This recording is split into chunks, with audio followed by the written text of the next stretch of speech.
Hi there.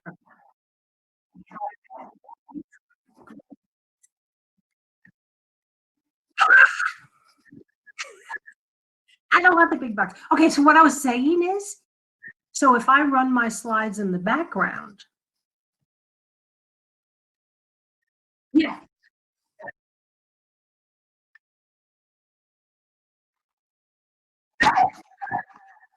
yeah, because I want to be able to see it, which is cool because it's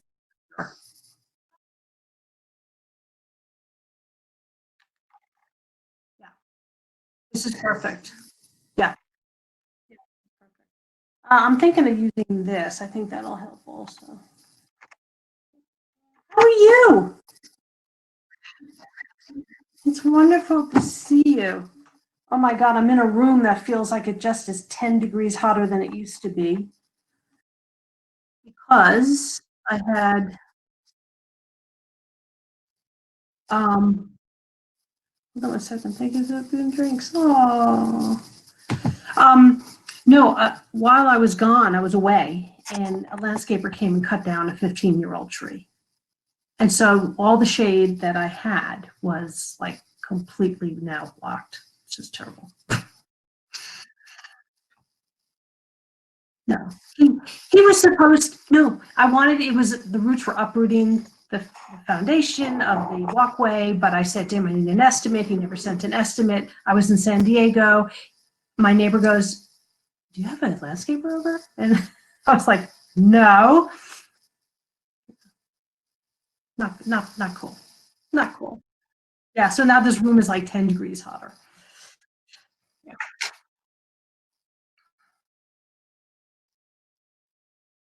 Yeah. How's Jeff?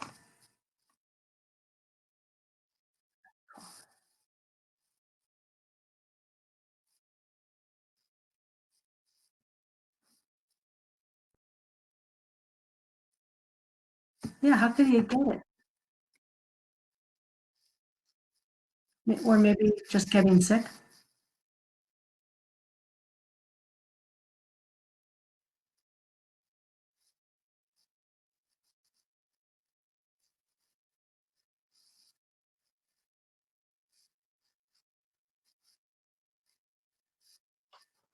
Oh yeah. I was doing Monterey in June and they were dumping retardant over my house. I swear to God. It was terrible. It was funny, but not. Anyway. So okay, so this is geared toward recovery people that I know. I get that. And how often do you think people ask questions?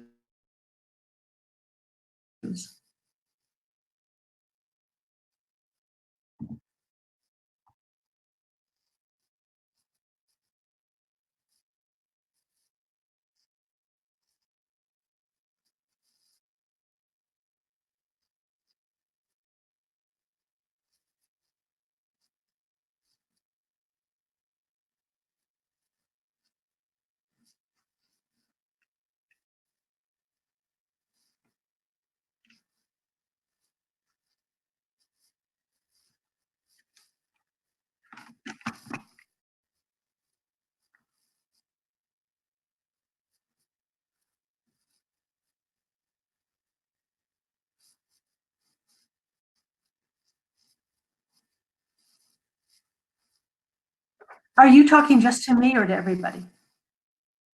Oh, okay. Okay. I didn't know who we were talking to. Got it.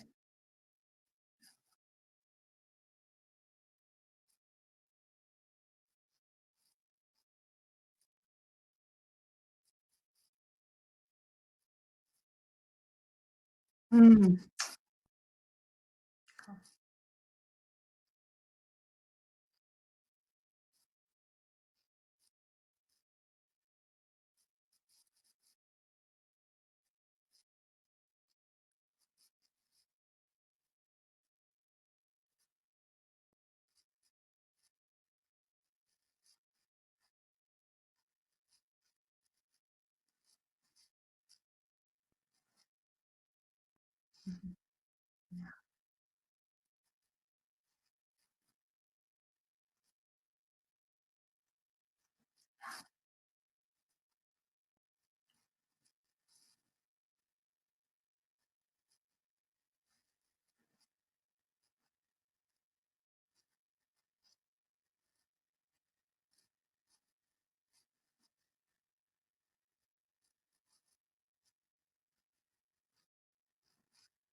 I did not know that.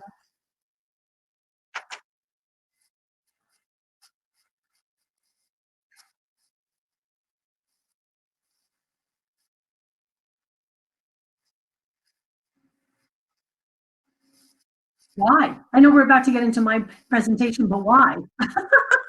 I'm curious. Maybe I should go watch.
I just have a question. I have a question. So are you going to ask questions in between or do you are going to hold it at the end?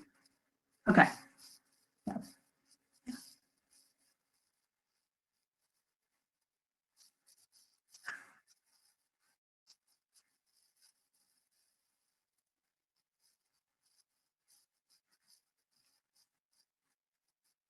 Mhm. Awesome. Very good. Thank you. Yeah. Hi, everybody. Welcome. My name is Deborah Kaplan, and I happen to be practicing located in Tucson, Arizona.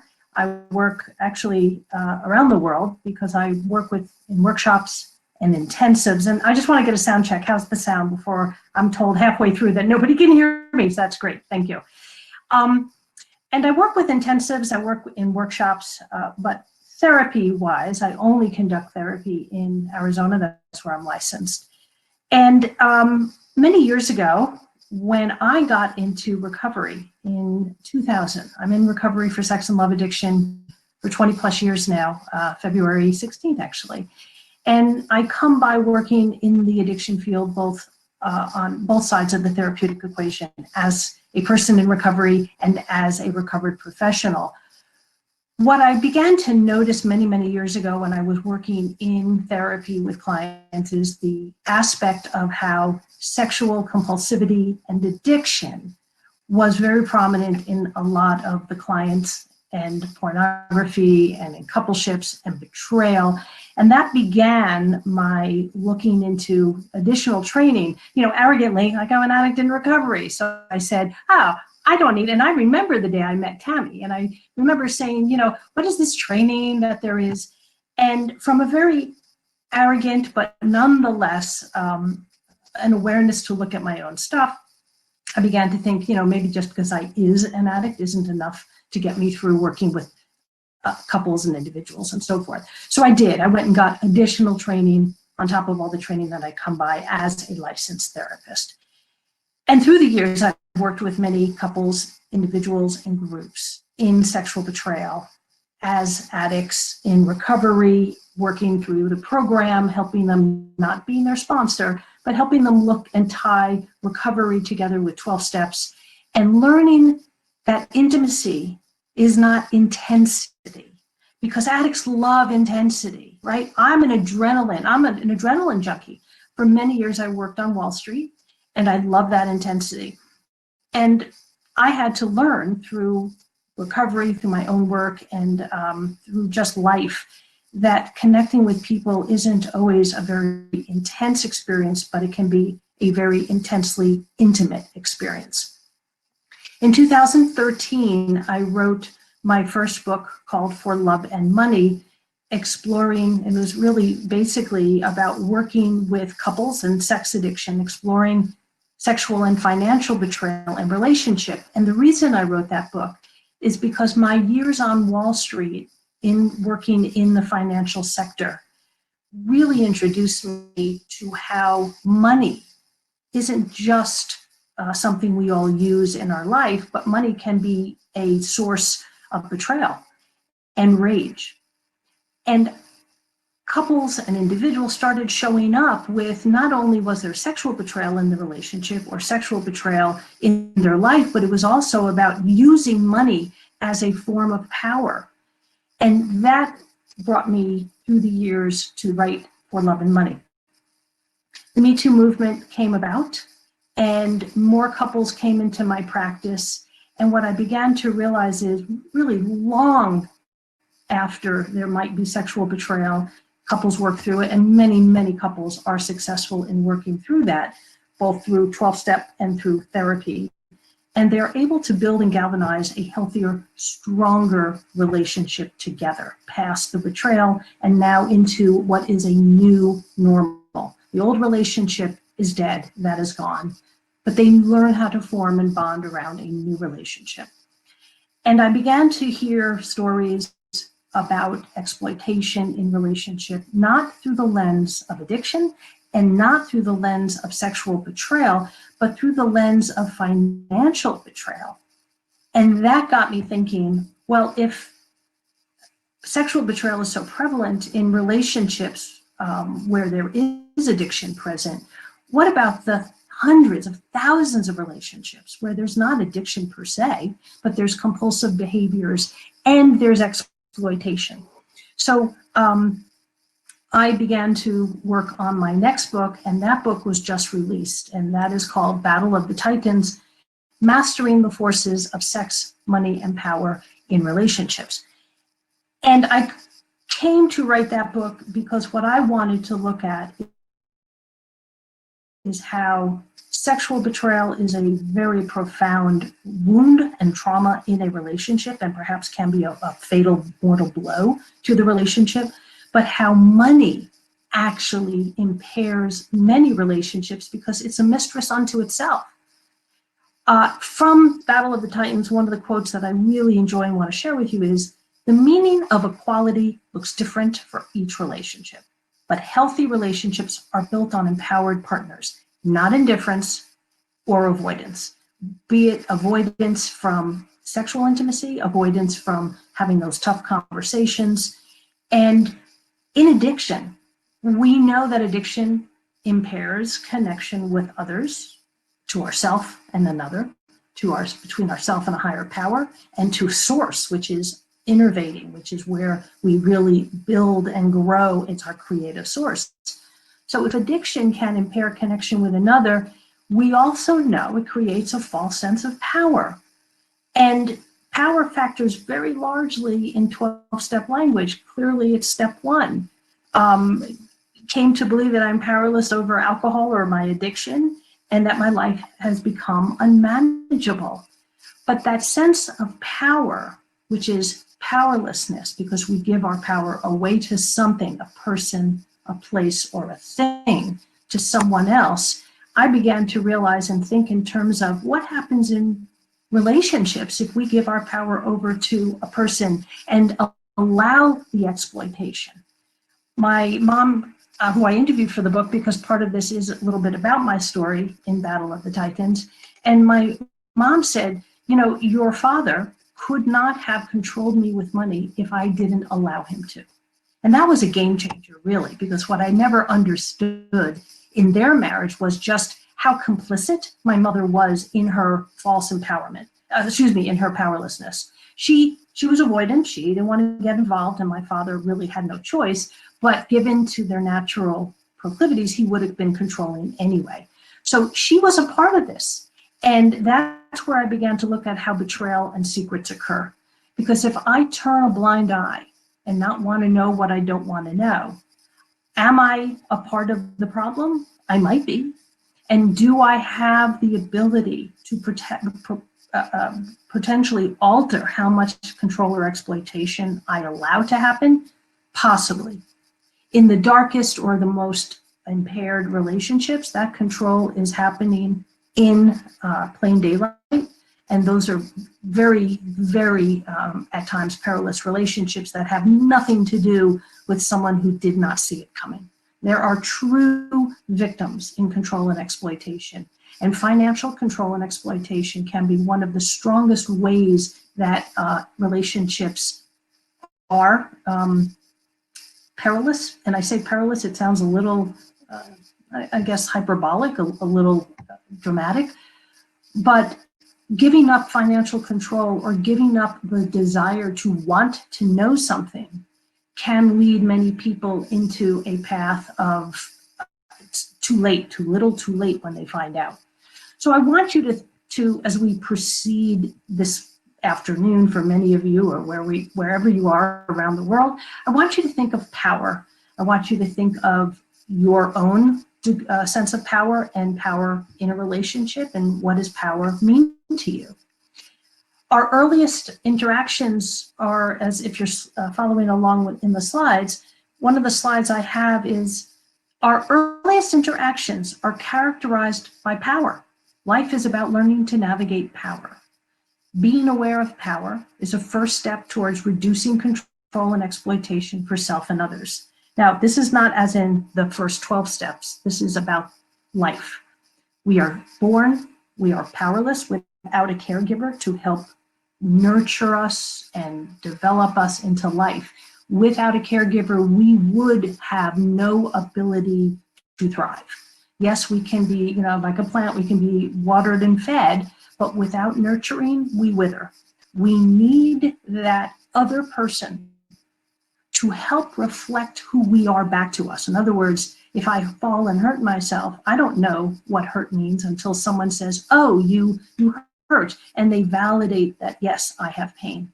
And we need that. We actually, our brain needs that. It helps what is called mirror neurons, and it helps develop that sense of identity, existentially, that I exist, that I'm here, that I have feelings, that I know what I'm thinking, and that my feelings are real.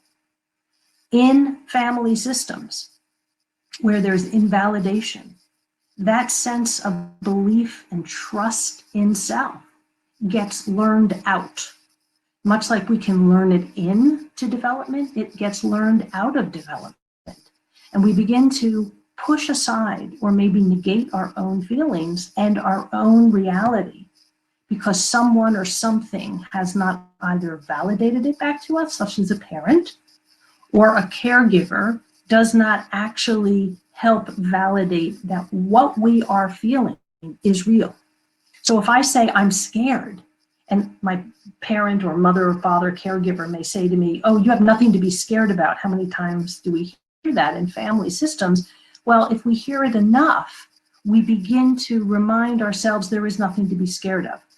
but that isn't our reality because we are feeling scared. And this double-edged sword, it's really a catch-22. Something gives. What gives is that we tell ourselves we're not scared. We then start to experience anxiety, depression, and rage because those feelings and that feeling state has to go somewhere. So we push it down out of what we're thinking, and our body begins to tell the story. But in the earliest form of being validated, we're building towards our reality of how we will ultimately show up in relationship as adults. So I want you to think of a relationship you may be in. I'd like you to think in terms of how do you feel in that relationship. Bring to mind either a romantic relationship, a friendship, perhaps it's a work relationship, and think in terms of, do you feel powerful or powerless? And when I say powerful, do you feel that your voice is heard? Do you feel that you are significant in the process of what you've been hired to do, if it's a work experience and a work relationship? Do you feel you're being honored, that your core sense of self as a human being is honored, and in that way, do you feel powerful? Or in a romantic relationship, do you feel small, one down, less important, controlled, exploited? Or are you the individual who's doing the exploiting or the controlling? And it doesn't have to be in a relationship where, in that regard, it's a very all or nothing. We negotiate, how power is negotiated in relationship, in romantic relationships. The fact that there may be a power differential is not in question. How do we negotiate that power is. And it does not have to be a very overt, in-your-face, obvious. Feeling powerless in one realm of a relationship may be for someone about earning money or contributing to the family resources, financial resources. In other ways, it might be from a perspective of parenting or not feeling that they are a part of parenting or their voice is heard. So there are many different ways that this shows up. When in addiction, we are not able to connect to our own reality because we are giving our power away to a person, place, or thing, or that we are not connected to who we are in the reality of today because we are living in some numbing or otherwise out-of-body state. We cannot connect to this question of powerful or powerless because we are disconnected from ourselves and from others. So once we get into recovery, these are the real core, as I call, bedrock issues that we begin to look at. And we can't look at this right as we get into early sobriety. Our life is about staying sober. Our life is about really not wanting to use or doing everything we can to stay in our outer circle, working towards healthy living, connecting in group, doing therapy perhaps, making sure that we're taking care of our bodies and getting the help we need. Only when we have achieved a sense of sobriety and now we are in recovery, we can begin to scratch below the surface and see how do we show up in relationship. Sex and love addiction is very much about attachment. And if we're still trying to remain sober, stay sober, and or maintain sobriety, it's going to be a harder pursuit to try to stay in a healthy relationship because that comes after we have allowed ourselves to free up some space, otherwise going about the business of just staying sober. So sex and love addiction tends to be an issue that shows up after substances have been addressed or sobriety has been achieved. And, we kind of have freed up some time in our head for some headspace around, how do I see others and how do I relate to my sponsor? And why am I able to really be vulnerable in my sponsorship relationship, but not in my relationship romantically? And these are the questions that I will invite you to ask yourself as we talk and or if you read the book. So in a primary relationship, how would you describe its balance of power? And is trust, shame, or control a factor in this relationship? In our family of origin, which is the families in which we were either born into, adopted into, or for otherwise claim as the family in which we had our childhood, and it does not have to be biological. The family of origin is on a continuum everywhere from a really idyllic white picket fence family system and experience, all the way to I did not have a family of origin that I relate to. I don't really relate to others in my life. I don't speak to my family. It was not only dysfunctional, it was outright abusive, and I can have no contact. And everywhere in between. And there's no one size fits all. Everyone's experience is different. The question I get is, well, Deb, really, is there ever a perfect family? Of course not. No, there's no perfect family. My family was not perfect. And I can tell you that my father was a therapist. And in many ways, while I became a therapist, not because of him, but in spite of that experience, I had a decent family upbringing. I would say it was rather functional, but there's a lot that accounts for why I'm an addict in recovery.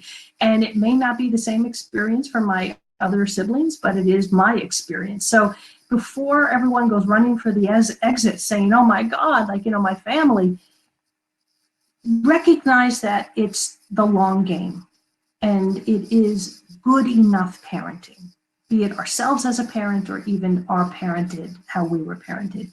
It's both the positives and the negatives. It's not just all negatives that make a difference. The loved ones in our life that may have shown up and helped us are a part of our childhood and do factor into how we grow up. But I wanted to address three different aspects of families, which is about the shame and that they show up in themes and addiction, trust, and power and control. So if we're talking about shame, which is at the core of many addicts and how many addicts feel, one of the probably the most common two emotions, shame and fear, that addicts can relate to. In doing a fourth step, what fear often comes up. I know it comes up for me.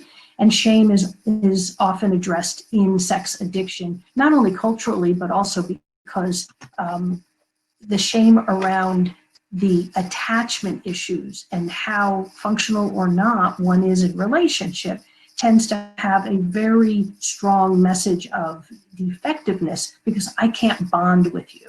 And it isn't the fault or to blame of the person who was not attached to in a healthy way. It's the caregiver's job, not the child's job. So an addict is responsible for their own behavior, but how they were parented is not their responsibility. It does, however, become their burden to heal from. And that's really a tough place to sit in. It's a tough acknowledgement and coming to terms with and accepting. So in family of origin, shame and self-esteem, in a family where there was shame, shame creates blame of self and others, especially if individuals are not owning their behaviors. Parents that are shame-based intergenerationally, maybe they feel their self-worth is threatened, and perhaps that gets projected onto, or the message is you'll never amount to much, or the message is to a child or to others in the family, if you weren't so, if you didn't get yourself into so much trouble, I wouldn't have to beat you. Hence the blaming of it's your fault that I am abusing you. Low self-esteem stems from the family of origin system where parents often lack personal responsibility. And in 12-step, we take responsibility for ourselves. It's imperative that we do. It is also important to recognize what is not ours, equally as important as what is. Because it's wonderful to do an inventory. It's wonderful to do a fourth step. But there are times to remember when something is not about us. And that is a harder nut to crack.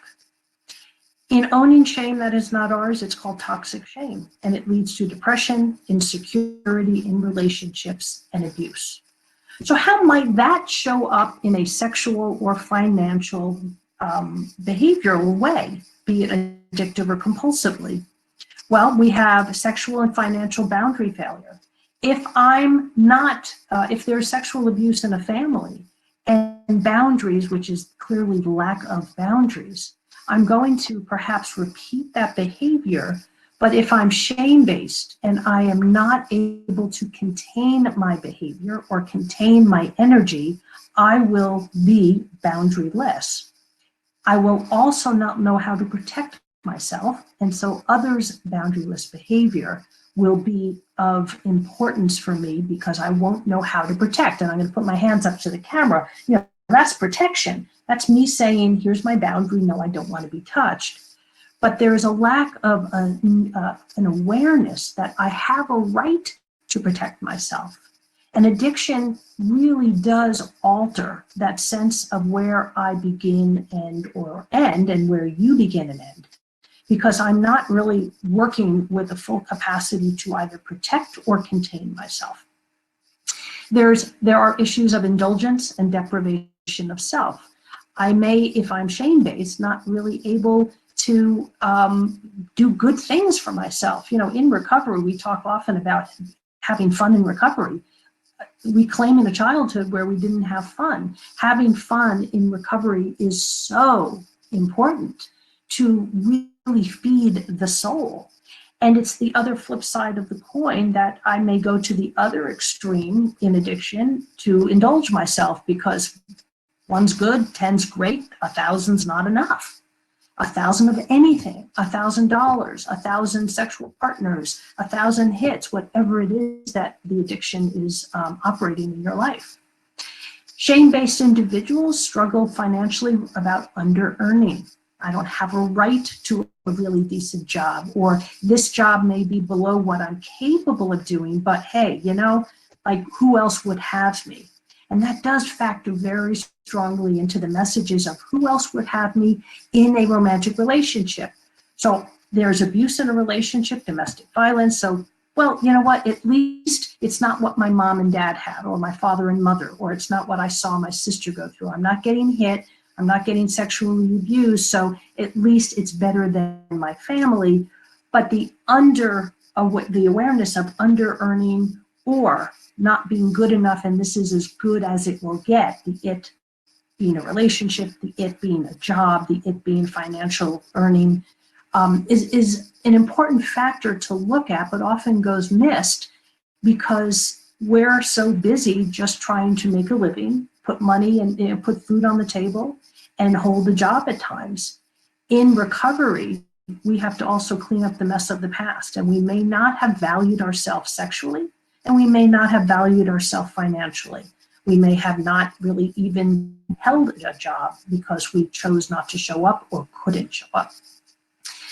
In shame-based families, there is the other overcompensation of I need to work hard and overwork because I'm compensating for what I lack, because I live in lack. And that's an important concept that I want to leave you with as we move on to the next topic, which is trust and intimacy. So in families where there are issues around trust and intimacy, lack of trust stems from abuse and unresolved trauma. And if we grow up in family systems where trauma is prevalent and passed down intergenerationally, unless this generation goes about altering that pattern, it will get passed down to the next generation. Early betrayal in families can create an inability to trust because there's an expectation of betrayal. My mother was betrayed, my grandmother was betrayed, all the men, and I'm being very stereotypic here because in older generations, it tended to be the males who had the affairs, or it tended to be, not always, but it tended to be the males in older generations that would have affairs or would go to the bars and drink. Now that is different today. And so I will tell you that women are very capable of being in the position of the abuser, being in the position of having affairs. I can tell you strongly, Dr. Rob can tell you the same thing. Women can often occupy that seat on the Titanic and can very much weigh strongly in meeting issues around sexual addiction as well as love addiction. Case in point, I'm a sex and love addict in recovery. Fear creates controlling and or exploitive behavior in families. So if I'm living in fear, how many of us try to manage and control the environment instead of recognizing what I have to let go of? And I remember a doctor a long time said, you know, Deb, you can put slippers on or you can carpet the world.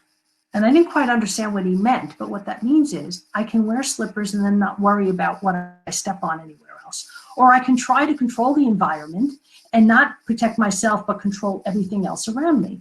And if that's about fear, well, it's going to be a pretty dysfunctional way to live. One, because the people in my life are going to find me rather objectionable to be around, and because I am rather difficult to contend with. And in recovery, I'm able to see that. In addiction, remember, I might be boundaryless. I may not recognize what the markers are and what people's responses to me are. I may be more controlling because I'm not aware that, hey, you know, Joe over there or my coworker or my relationship doesn't really like being told what to do. And they don't need to do anything simply because I think they need to. And I say that jokingly because how many times do we hear others say, you know, you need to do this. And from a 12-step I perspective, I need to take care of myself, but nobody else needs to do anything else. The trust and intimacy themes can be addiction to intensity. When I'm trying to outpace my pain and or I don't trust, I may control, I may avoid intimacy, I may want to control what I can control. And the one thing I say about money is an interesting addiction. And I say financial control and money, it buys whatever I want it to buy. Rarely does money buy something and I'm disappointed at what shows up. It's rather interesting. Like, I always get what I want. If I buy it, I like it. And it's hard to recognize that there are issues around trust and intimacy when we're talking about money and work, because I can throw myself into that. And it's the mistress that never disappoints. If I excel at a job, if I'm working at a job, if I'm getting my validation from a job, it's also not something I have to contend with pushback, because I get to try and control that environment. I may be over-identified with what that job, that career, or that money gets me. And in issues around trust and control and intimacy, I will also have an over-identification with the relationship that I see or the sex that I'm trying to be a part of. Because sex and love are very much about intensity, but they are very little in an addictive way about intimacy. That leads us to power and control. So exposure to childhood overwhelm contributes to a sense of powerlessness. I think that may speak for itself. How many of us grew up, and people in the rooms talk about growing up in an out of control environment where they were powerless to do anything or to help a parent who was being abused or to protect themselves from abuse. Certainly if it's sexual abuse and the control is don't say anything. The difficulty here also is that sexual abuse, because we are sexual beings, may feel enjoyable. And I'm going to say that again because it's a very important point. While we may not be in an abuse situation in control, we are wired as sexual beings from the day we are born, created, and then birthed. And we will be aroused because being touched will be arousing. But that doesn't mean that we are liking what is happening to us. So there's a physiological reaction versus a psychological, emotional reaction. There may be control issues due to childhood financial insecurity and stable work. Growing up in a family where there is not a job, where parents are losing their job, where there is not enough money to go around, where homes are lost, certainly during COVID, there's going to be huge insecurity. And when there's vigilance against the perceived control by other. So growing up with that sense of powerlessness certainly would create now a desire on my own part or somebody else in that system to want to control others to make it stop, or to control myself from being controlled by others. Those themes would come about as controlling access to money in a relationship. Because someone controlled me, I will not let somebody else have the control. And I see this often, actually. It is less about wanting to hurt someone. There's less malignancy as it is about fear. Compulsive working, because I will never let somebody else decide how much money this family has. The resources will be within my power and control. There's issues around money and sexual obsession, and something that is very rare, but we're going to talk a little bit about here today. It is an erotic fetish. It's a financial domination. And I don't mean this from I'm controlling and abusing resources of funds. I'm talking about a sexual fetish, but it is financial. It's where money becomes erotic. And people who have positions of power, regardless of how much money they have or how much money they represent or how many people they control at work, will engage oftentimes in a compensating erotic release, wherein the sexual arousal is in how much money they are, someone else gets to control for them. So we'll get to that in a second. Eroticized rage is a term that was coined and used often by Dr. Patrick Carnes. And what it speaks to are sexual behaviors that fuse shame, fear, and rage, and heighten sexual perversion with covert or overt levels of violence. It can be known or unknown. Someone may be very sexually rageful. Rape certainly is. But I'm talking about more covert levels. One of the things that I talked a lot about in Battle of the Titans is that rape is very hard to prove, perhaps in a court of law. It is even more difficult when it comes between intimate partners, because simply given that one person knows the other and is in a relationship does not preclude the fact that sexual domination or control and rape or exploitation doesn't occur, because it does. Rage and sexual aggression, sexual exploitation and control can look like revenge porn, someone having an affair, so the other partner gets revenge and starts looking at porn, starts either having affairs or taking illicit pictures that the victim does not know they're being taken of, and the pictures get posted in a public or social media platform. Humiliation is degrading sex, again, between intimate partners. It can happen. Retaliation, affairs. So it can be known or unknown, covert or overt, but to the victim is the victim whose identity or sexual choice is being now robbed or taken from them. Similar to eroticized rage, but only in terms of money, the synthesis of anger and money as a means for control or exploitation. Forced sex for financial access. So I'm looking at the slide. I should probably say you may all not be looking at a slide, but when we bring monetized and eroticized rage together, rage can be forced sex for financial access. And this happens in relationships where there is a power differential. One may have access to funds and the other may have less access, but there might be sexual behavior or sexual exchange for financial access. And if it sounds like domestic violence, it is. I saw a statistic. I was speaking at a financial conference a week ago, and I was preparing for that conference. And Allstate Insurance has a program called the Purple Purse program. And they, by their statistics, said that financial abuse shows up 99% of the times in domestic violence. Now, I am blown away by that statistic. I'm not even sure it's completely accurate. You could go and check it out for yourself. It's not mine. It's not my statistic, but I think even if with a margin of error of 25 or 30 points off of that percent, you still have a really high number. And the reason that money plays such an important factor in in domestic violence is for reasons that without money, what can one do? In particular, if there are children involved, and in particular if there are dependents involved, such as the spouse or partner. Revenge looks like limiting or cutting finances. Now, you might be saying, does this happen whether there's addiction present or not? Yes. Even without addiction present in a dynamic or in a relationship, this certainly is possible.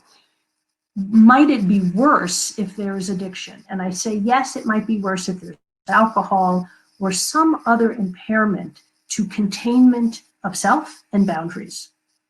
But in families where there is abuse, where children did not learn how to tolerate their emotions, or they did not learn how to protect themselves, or they did not learn what emotions are, the ability, or the, should I say, the vulnerability to go off the emotional rails and not have containment of self runs much higher, because there is not that learned capacity to tolerate one's own emotions or the emotions of another person. So in families where there is addiction present, where there's abuse, the incapacity is learned, which is a very unfortunate circumstance, but the fact is that if it's not learned, it can be learned. And in recovery, part of what addicts are doing is learning how to tolerate life on life's terms without using some person, place, or thing to deal with getting and escaping reality. Relationships are going to be one of the most difficult experiences to tackle and navigate without alcohol or without a drug or substance. Monetized and eroticized rage also includes issues of humiliation, controlling access to funds, or humiliating an individual. An example of that is cutting off credit cards, cutting off access to credit cards where the person needs them to buy clothes, feed children, feed themselves. Or in a divorce, cutting off access to funds so that they cannot get protection. Be it male or female, does not matter. It happens in all same-sex and hetero relationships. Not having access to funds for protection. In retaliation, spending and debting. So there might be sexual betrayal in a relationship, and in retaliation, and there was a particular couple I worked with many years ago. He was having several affairs. The wife knew about it, never said anything, and they came to me as a couple, so it all kind of dumped out into the office. When she said, I'm quite aware you're having affairs, but I got even. I didn't care. You want to go have your affairs? Have your affairs. I'm going to go and spend money. I'm going to go and buy the cars I want to buy. And she would summarily go and buy cars. She would go buy jewelry. And you might ask, where did all the cars go? Where were they? He was busy having an affair, so he never was home, didn't see it, didn't really bother to ask whose car's parked in the street, or is that our car? Is that somebody else's car? There's a world that gets, in addiction. It's the world of insanity because it's chaos. It can be an addiction to chaos and drama. I talked a little bit before about financial domination, and I want to touch on it here because it really is about the gratification, the sexual gratification is through the eroticized financial or the erotic money. It's a sexual fetish. I'm reading a slide. A sexual fetish, in particular, a practice of dominance and submission, where a submissive, referred to as a pay pig, usually a male, will receive sexual gratification from being financially exploited by a dominant, which is and who is usually a female. You could, if this is something that you know about, or you know someone who engages in this, and you think it's funny, or perhaps you think it's not a serious thing, it really is. I know it sounds almost absurd to many of us, where somebody would willfully give money away, that they would willfully be paying someone to shame them, or willfully giving control of a bank account. But if you think in terms of that, it is the total power exchange. It's the ultimate in flipping the script of being powerless to someone else being overly powerful.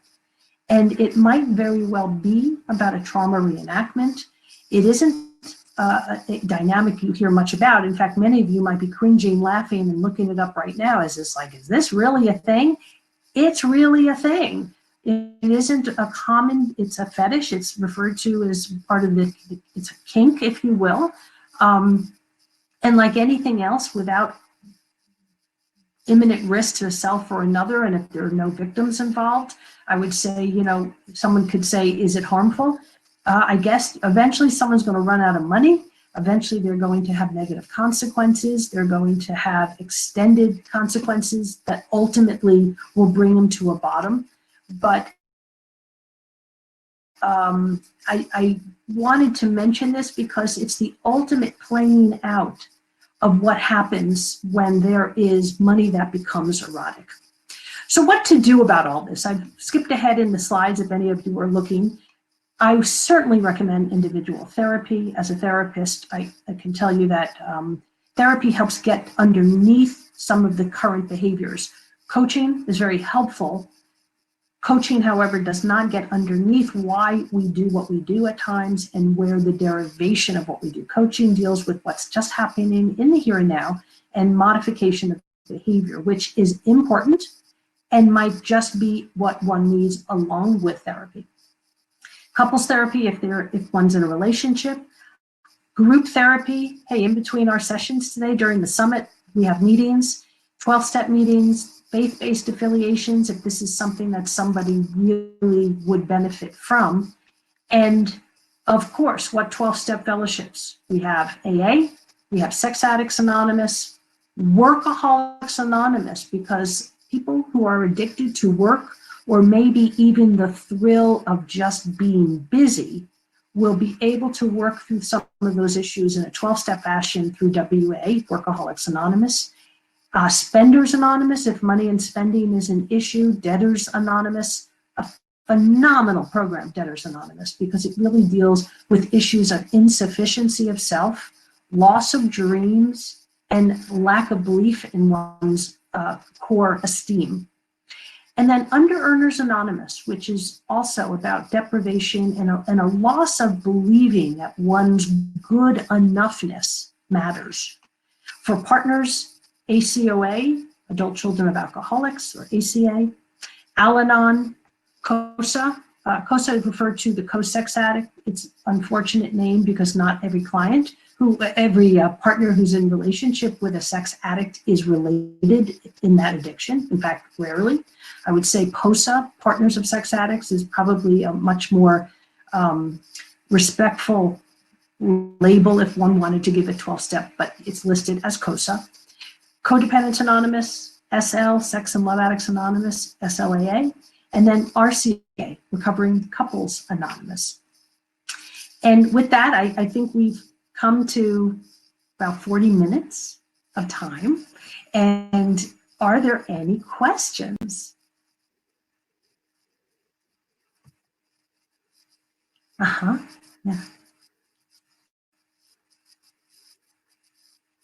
Mm-hmm.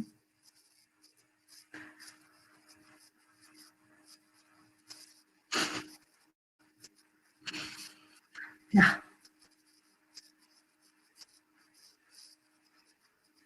Yeah.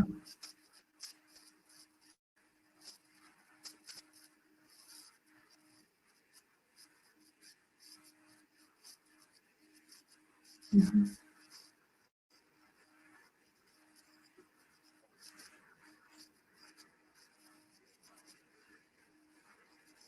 Yeah.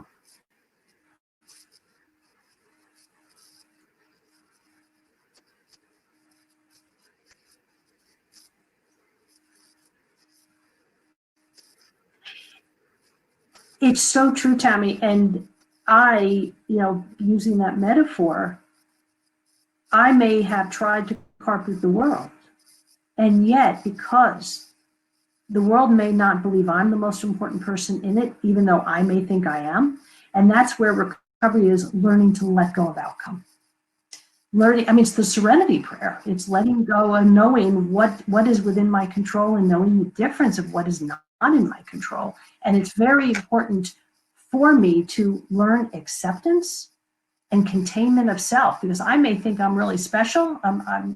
out of context, that sounds like I'm saying I'm special. When I'm saying from a unique, terminally unique place, yeah, I'm special, but I'm not terminally unique. And learning to let go and forgiveness when it's relevant to forgive, be it somebody whose intentions were not malintended, to just be okay with, hey, you know what, stuff happens, and that's life. That's living life on life's terms.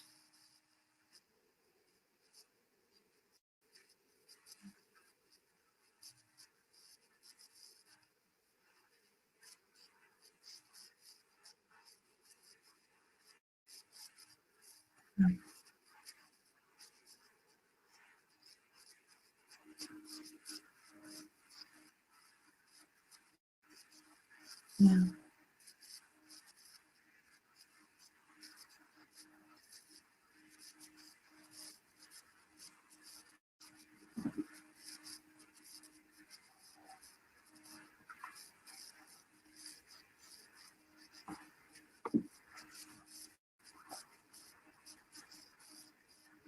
Sure.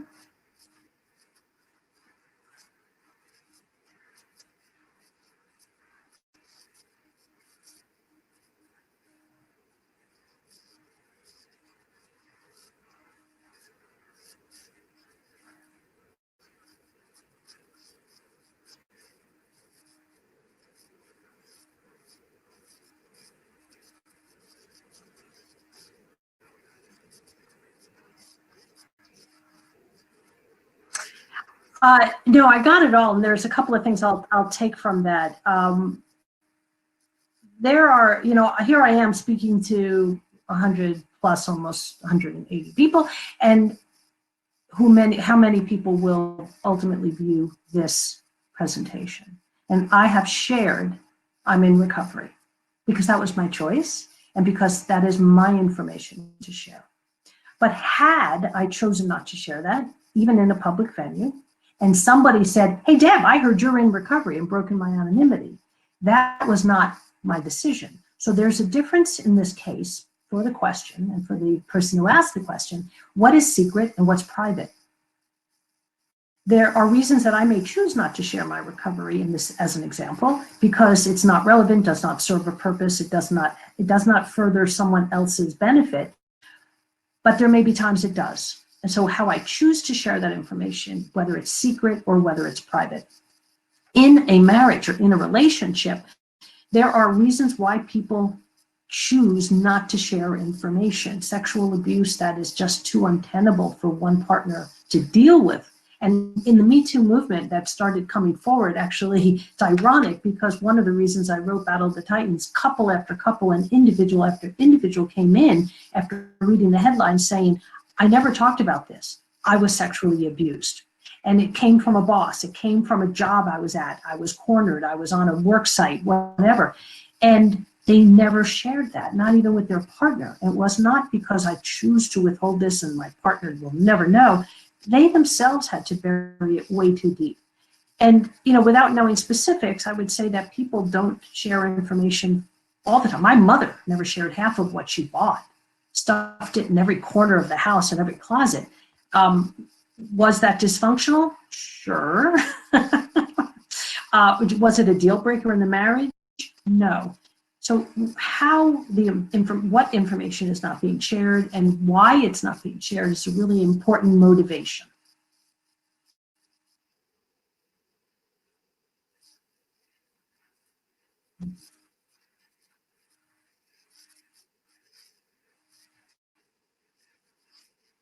Right, right. Like, what's the intention and what's the motivation?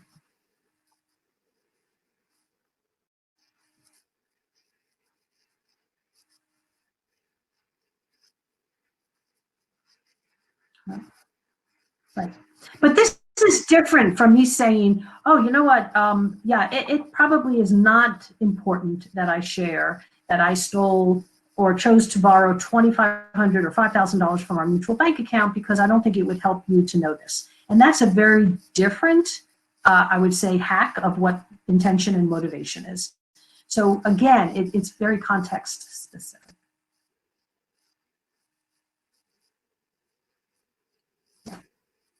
Wise others.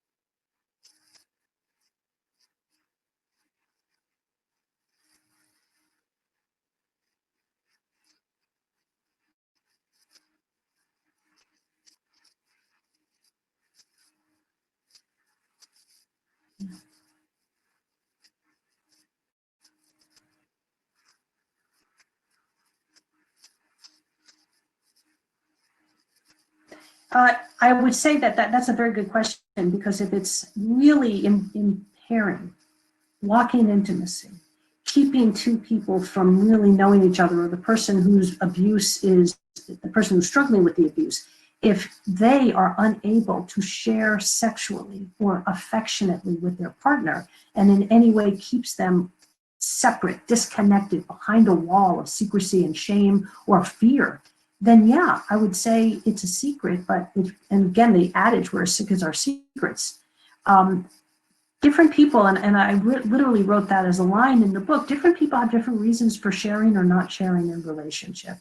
And, there are parts of ourselves deep down that we may never have an opportunity to share. And there are partners who know everything about everything in their partner. And every relationship is different and unique. If choosing not to share, what's the motivation and intention? It might be private if this is a new relationship, if it's not someone who one trusts, if there hasn't been the earned trust to share that information, or the person with whom or to whom this information will be shared has not proven to be trustworthy, then those are all factors that are taken into consideration.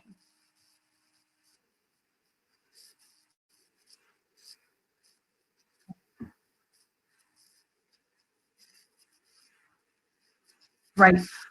But I would ask one more thing. I would add to that. I didn't mind to cut you off, Tammy, but what I was thinking is, we are not always our best wise other. Our best thinking got us into addiction, and our best thinking doesn't get us out of addiction. It really doesn't help. So knowing that we may tell ourselves a story that, oh, gee, it would hurt my partner if I told them, or it wouldn't be good news if I shared this. Run it by a trusted other, a sponsor, a therapist, somebody who you trust, who does not have an agenda to that information.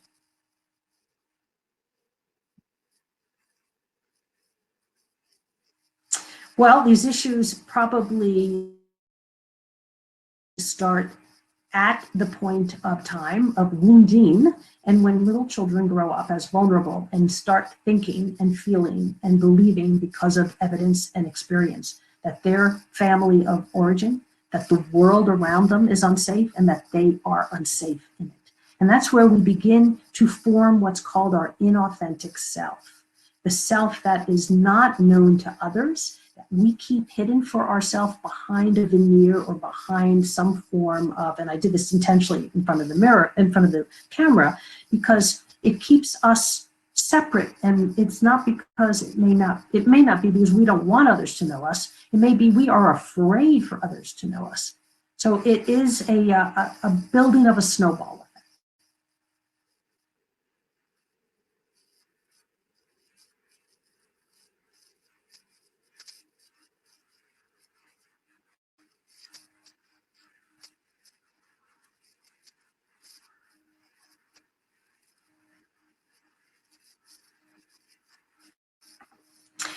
That is a very common question, and it's a very common question in many different forms, because regardless of what, in this case, whether a partner makes less money, it might be a partner who there's a physical difference of what one was raised to expect or should have. And I think the owning of one's own reality, it's a very difficult, I guess, process in learning to validate self, learning to know and individuate from what the higher power of a family belief system is. Because we grow up saying, I should, which is the higher power of the family's mission statement or their belief system, or if I don't follow the rules, what happens to me? And it can be a very painful and a very slow and a lifelong process of validating my own needs, not because I'm selfish and it's my needs first. It's that the higher power of the family no longer serves a purpose, a positive purpose in my life, and that for me to begin to honor what my needs are and what I want in my life, and to give equal importance, but make sure I understand that I'm not forsaking my wants and desires for the betterment of a family wherein those needs no longer serve.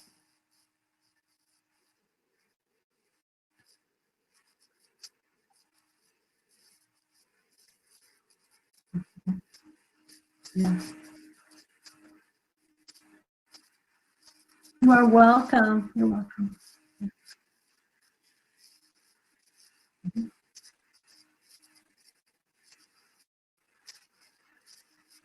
Thank you. Bye. Thank you.